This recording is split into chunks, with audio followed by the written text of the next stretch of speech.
საუნივერსიტეტო ჩემპიონატი ქვიშის ფეხბურთსა და ფრენბურთში ბათუმის ქვიშის მოედანზე ტარდება. ტურნირში საქართველოს მასშტაბით 10 უმაღლესი სასწავლებელი მონაწილეობს. შეჯიბრი 26 აგვისტოს დაიწყო. ფინალური შეხვედრები კი ფეხბურთსა და ფრენბურთში 31 აგვისტოს გაიმართება.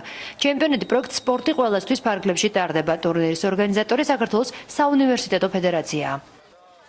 Სამი დღე უკვე ჩამოსულები ვართ ბათუმში ამ ტურნირში მონაწილეობას და ძალიან კაი ტურნირია. პირველად თამაშობთ მართალია, მაგრამ ძალიან კარგი სიამოვნება მივიღეთ. მე საქართველოს ტექნიკური უნივერსიტეტიდან ვარ.